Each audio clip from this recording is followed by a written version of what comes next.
Hello friends, welcome to our YouTube channel. 2 March 2021 के MCQs ready है, तो चलिए स्टार्ट करते हैं। First question, which of the following statement is or are correct about Chilika lake? First, it is Asia's largest lagoon. Second, it spreads over 2 states of India. Third, it is the largest wintering ground for migratory birds on the Indian subcontinent.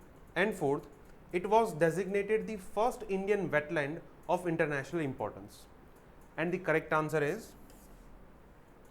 B, 1, 3 and 4. Chilika lake जो है Odisha state के अंदर present है और सिर्फ उसी state के अंदर ये स्प्रेडेड है। सो यहाँ पे लिखा है कि इट स्प्रेड्स ओवर 2 states, इसलिए ये स्टेटमेंट जो है वो गलत होगा। फर्स्ट जो है वो करेक्ट है कि ये एशिया का सबसे बड़ा लगून लेक है। लगून लेक जिसे कहते हैं कि it is near to the ocean, और वहाँ इस तरीके से ज़मीन के इस साइड अगर आपको लेक देखने को मिलता है तो उसे कहेंगे lagoon lake. So it is the largest wintering ground for migratory birds on the Indian सब कॉन्टिनेंट। जब विंटर सीजन के अंदर माइग्रेटरी बर्ड्स इंडिया में आते हैं तो ये सबसे बड़ा माइग्रेटरी ग्राउंड बन जाता है। और 1981 के अंदर under the Ramsar convention of wetlands, important wetlands, तो उसके अंदर ये इंडिया का सबसे पहला वेटलैंड ऑफ इंटरनेशनल इंपॉर्टेंस बना था। तो आंसर होगा बी, 1, 3 एंड 4। तो अभी वहाँ पे ये जो इलीगल एनक्लोजर्स बनाए गए हैं तो उसको दूर करने के लिए वहाँ की गवर्नमेंट जो है वो क्या स्टेप ले रही है, उसके बारे में ये कल के न्यूज़पेपर के अंदर आर्टिकल था। Second question, which of the following statement is or are correct about intermediary guidelines and digital media ethics code 2021? First, it is applicable to digital media, social media and print media. Second, it follows same guidelines for all social media platforms irrespective of the number of users they have. And the correct answer is D, neither one nor two. ये दोनों statement incorrect है। अब ये दोनों statement incorrect क्यों है? पहले statement के अंदर ये चीज़ इनकरेक्ट है। प्रिंट मीडिया जो है जैसे कि न्यूज़पेपर, तो उसके लिए ऑलरेडी गवर्नमेंट ने प्रेस काउंसिल ऑफ इंडिया के लिए एक्ट बनाया है और वहाँ से ये प्रिंट मीडिया जो है वो रेगुलेट होता है कि उसके अंदर किस टाइप का कंटेंट होना चाहिए, किस टाइप का कंटेंट नहीं होना चाहिए। तो यहाँ पे इस पर्टिकुलर ये जो नई गाइडलाइंस आई है उसके अंदर प्रिंट मीडिया जो है वो इन्वॉल्व नहीं है। अब दोनों के बीच में लेवल प्लेइंग फील्ड एस्टेब्लिश करने के लिए ही गवर्नमेंट ने ये गाइडलाइंस जो है वो जारी की है। कई बार ऐसा होता था कि टेलीविज़न और प्रिंट मीडिया के अंदर कुछ कंटेंट जो है गवर्नमेंट ने ऑलरेडी ब्लॉक करके रखे हैं, लेकिन यही सारे कंटेंट्स जो है वो सोशल मीडिया प्लेटफॉर्म्स पे देखने को मिलते हैं, OTT प्लेटफॉर्म्स पे देखने को मिलते हैं। तो दोनों के बीच में ये कंपटीशन हो रही थी और उसमें ज़्यादातर फ़ायदा जो है वो सोशल मीडिया और OTT प्लेटफॉर्म्स को हो रहे थे। तो दोनों के बीच में ये लेवल प्लेइंग फील्ड एस्टैब्लिश करने के लिए गवर्नमेंट ने ये गाइडलाइंस जो है वो जारी की। सेकेंड जो है वो भी इनकरेक्ट है, बिकॉज यहाँ पे सोशल मीडिया प्लेटफॉर्म जो है उसको 2 पार्ट में डिवाइड किया गया है। एक जिसे हम कहेंगे कि ऑर्डिनरी सोशल मीडिया प्लेटफॉर्म्स और दूसरे है सिग्निफिकेंट सोशल मीडिया प्लेटफॉर्म्स, मतलब जहाँ पे नंबर ऑफ यूज़र्स काफ़ी ज़्यादा है। गवर्नमेंट ने ये लिमिट अभी तक तय नहीं की, लेकिन जहाँ पे यूज़र्स काफ़ी ज़्यादा है उनको कहेंगे सिग्निफिकेंट सोशल मीडिया प्लेटफॉर्म, और उनको कुछ अलग ही गाइडलाइंस जो है वो फॉलो करनी होगी। तो वो क्या गाइडलाइंस है उसके ऊपर हम नेक्स्ट क्वेश्चन देखेंगे। तो ये कल के न्यूज़पेपर के अंदर काफ़ी बड़ा आर्टिकल आया था, अ वुल्फ इन वॉचडॉग्स क्लोथिंग। तो ये जो गवर्नमेंट ने रिसेंटली गाइडलाइंस जारी की है उसके बारे में ये पूरा आर्टिकल जो है वो दिया गया है। काफ़ी लंबा आर्टिकल है लेकिन उसके अंदर अच्छे कंटेंट्स आपको मिल सकते हैं। Third question, which of the following additional guidelines to be followed by significant social media platforms under latest digital media ethics code? First, intermediary shall be required to disclose the contents of any message to the first originator. Second, an intermediary should not host or publish any information which is prohibited under any law. And the correct answer is B, second only. First जो है वो incorrect है। अब देखिए इसके अंदर guideline में ये लिखा है कि कई बार ऐसा होता है कि कोई गलत फेक न्यूज़ है या फिर फेक मैसेज है तो वो वायरल हो जाते हैं, राइट। तो गवर्नमेंट की जो एजेंसीज है, जो ऑफिशियल है, उनके पास ये अथॉरिटी है कि वो इंटरमीडियरी से ये पूछेंगे कि ये मैसेज सबसे पहले कहाँ से आया।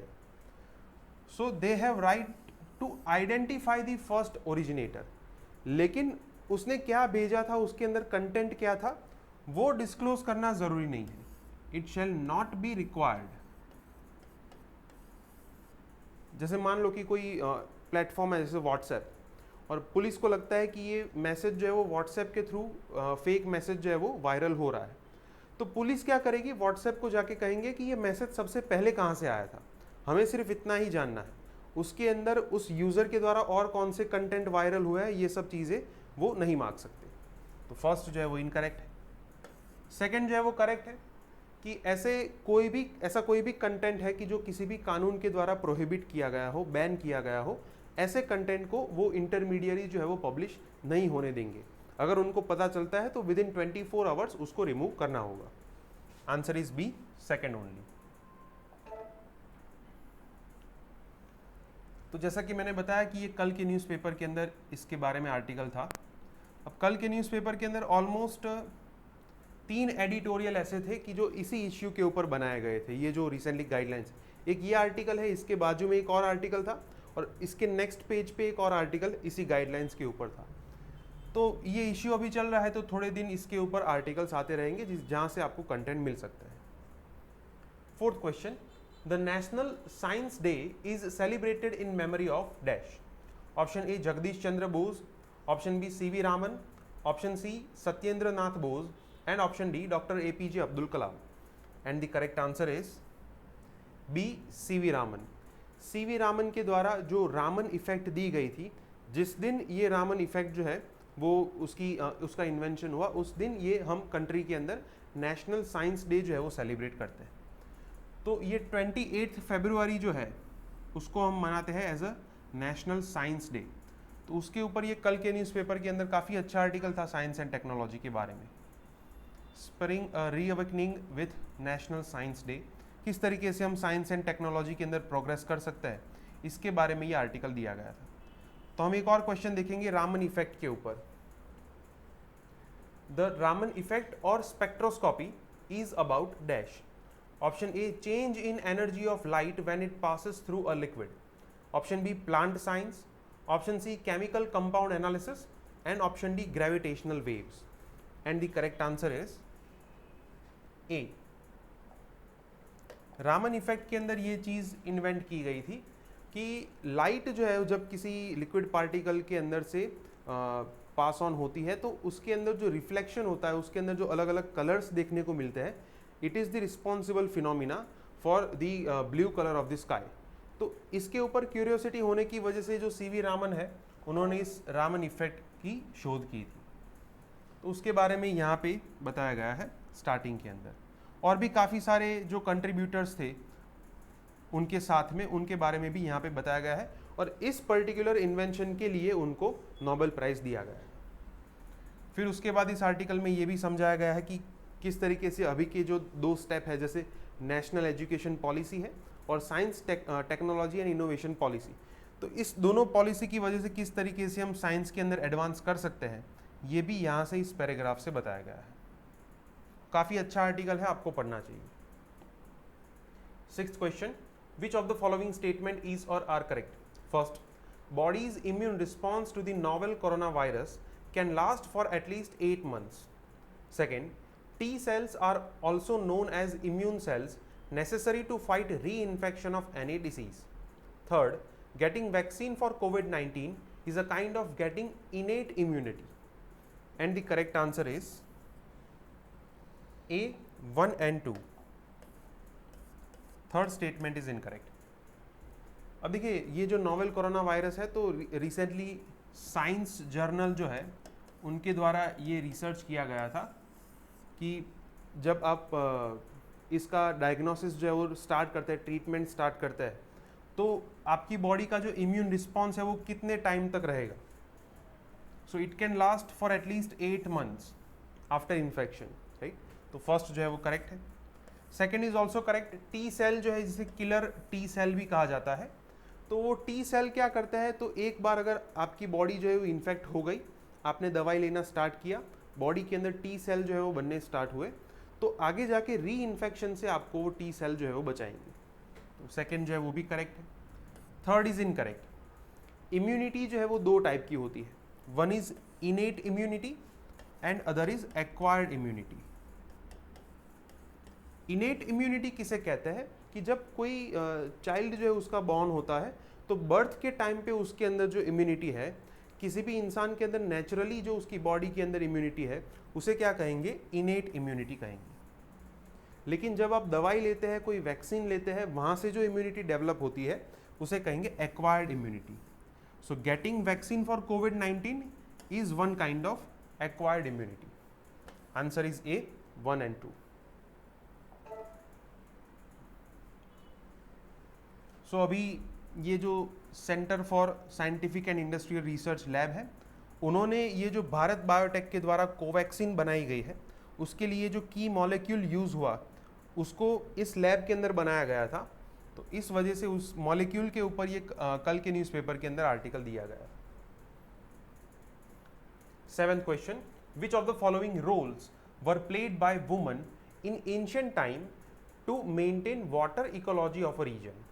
First is building of water bodies, second is performance of water rituals, third is cleaning and maintenance of water bodies. And the correct answer is D 1, 2 and 3.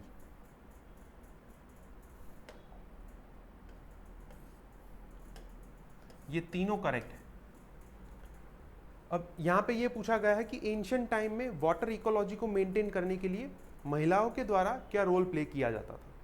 तो फर्स्ट जो है वो करेक्ट है, बिल्डिंग ऑफ वाटर बॉडीज। जैसे गुजरात के अंदर आपको पता है कि रानी की वाव जो है वो एस्टैब्लिश की गई पाटन के अंदर, उसी तरीके से जोधपुर के अंदर भी वाटर बॉडीज जो है वो महिलाओं के द्वारा एस्टैब्लिश की गई थी। कर्नाटका के अंदर भी ऐसे एग्जाम्पल है। तो ये फर्स्ट जो है वो करेक्ट हुआ।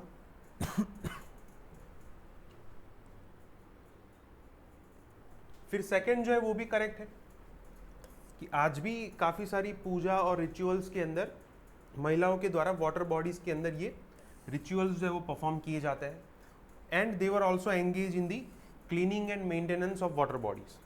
सो आंसर इज डी 1, 2 and 3। सो अभी हमारे प्राइम मिनिस्टर जो है उन्होंने ये कहा है कि वाटर कंजर्वेशन के लिए इंडिया के अंदर कोई ड्राइव जो है वो चलानी चाहिए, तो इसलिए ये वाटर कंजर्वेशन जो है वो फिर से न्यूज़ में है, और उनके साथ उन्होंने ये तमिल लैंग्वेज का इंपॉर्टेंस क्या है वो भी बताया था। 8th question, which of the following statement is or are correct? First, a permanently neutral power is a sovereign state which is bound by international treaty or by its own declaration to be neutral towards all the belligerent of all the future wars. Second, Switzerland, Ireland and Austria are the examples of permanent neutral powers. And the correct answer is C, both 1 and 2. ये दोनों statement correct है। अब permanently neutral power का मतलब क्या हुआ कि ऐसे कंट्रीज जिन्होंने अपने खुद के डिक्लेरेशन की वजह से या फिर कोई इंटरनेशनल ट्रीटी की वजह से ये डिसीजन लिया है कि हम किसी भी टाइप के फ्यूचर वॉर के अंदर कोई एक पार्टी के अंदर हम इन्वॉल्व नहीं होंगे, तो ये फर्स्ट जो है वो करेक्ट होगा। अब इसका एक एग्जाम्पल, बेस्ट एग्जाम्पल है स्विट्जरलैंड, उसके साथ में आयरलैंड एंड ऑस्ट्रिया जो है वो भी इसी टाइप के एग्जाम्पल है। स्विट्जरलैंड के अंदर लास्ट वॉर जो है वो ऑलमोस्ट आप कह सकते हैं कि 500 साल पहले हुआ था। So answer is C, both 1 and 2। तो अभी स्विट्जरलैंड के जो डिप्लोमेट्स है उन्होंने ये कहा है कि Swiss neutrality in world affairs attractive again किया। फिर से लोग ऐसा सोच रहे हैं कि स्विट्जरलैंड जिस न्यूट्रल वे पे जा रहा है तो हमें भी उस वे को फॉलो करना चाहिए। 9th question, the G23 frequently seen in news is a dash. Option A, group of 23 countries allying against China. Option B, group of 23 countries to promote solar energy. Option C, group of 23 countries to enhance INDCs, that is intended nationally determined contributions under the Paris Agreement to combat climate change. And option D, none of the above. And the correct answer is D, none of the above. ये G23 जो है वो कांग्रेस के अंदर एक अलग से पक्ष बन चुका है कि जो वहाँ पे एक फैमिली का जो डोमिनेंस है उसका अपोज कर रहे हैं। तो ये कोई कंट्री का ग्रुप नहीं है। अब ये उतना इम्पोर्टेंट नहीं है, लेकिन आपको पता होना चाहिए, सिर्फ एक अवेयरनेस होनी चाहिए कि क्योंकि ये पिछले 4-5 दिन से रेगुलरली न्यूज़पेपर के अंदर ये आ रहा है, तो आपको ये सब चीज़ें जो है वो उसके बारे में अवेयरनेस होनी चाहिए। 10th question, which of the following statement is or are correct about Aravalli hills? First, they are one of the oldest fold mountains of the world. Second, they stretch over across 3 states of India. Third, the hidden limb of Aravallis creates a divide between the drainage of rivers of the Ganga and the Indus. And the correct answer is C, 1 and 3. Second is incorrect. Aravalli hills जो है they are fold mountains. जब दो plate जो है वो आपस में टकराती है फोल्ड माउंटेन्स बनते हैं। And they are one of the oldest mountain range of the world. अभी जो है वो सिर्फ एक रेसिडुअल माउंटेन्स है। ग्रेजुअली वहाँ पे इरोजन की वजह से उसकी हाइट जो है वो कम हुई। अब उसका स्ट्रेच अगर देखने जाए तो गुजरात के हिम्मतनगर से स्टार्ट होता है and it is spreaded over to the Delhi. तो गुजरात, राजस्थान, हरियाणा एंड दिल्ली 4 स्टेट के अंदर ये स्प्रेडेड है। तो सेकंड स्टेटमेंट जो है वो इनकरेक्ट होगा। अब दिल्ली से आगे जाके उसका एक हिडन लिम है अप टू हरिद्वार। और उस हिडन लिम की वजह से क्या हुआ कि जैसे मान लो कि ये अरावली हिल्स है, तो इंडस रिवर जो उसका कोर्स इस तरफ हो गया from east to west. Ganga river जो है उसका कोर्स इस तरीके से हो गया from west to east. So it creates a divide between the drainage of rivers Ganga and Indus. Answer is C, 1 and 3. So अभी 2018 के अंदर ये हुआ कि सुप्रीम कोर्ट ने हरियाणा गवर्नमेंट के ऊपर बैन लगाया था कि आप अरावली हिल्स के अंदर माइनिंग नहीं कर सकते, क्योंकि सुप्रीम कोर्ट के द्वारा ये इलीगल माइनिंग के ऊपर एक रिपोर्ट बनाया गया था और वहाँ से पता चला कि अरावली हिल्स जो है उसका 25% हिस्सा जो है हरियाणा गवर्नमेंट ने माइनिंग की वजह से गंवा दिया। तो इसके लिए उन्होंने बैन लगाया था हरियाणा गवर्नमेंट के ऊपर। तो अभी हरियाणा गवर्नमेंट जो है वो ये कह रहा है कि ये बैन जो है आप हटा दें ताकि हमारी इकोनॉमी जो है वो फिर से रिकवर हो सके।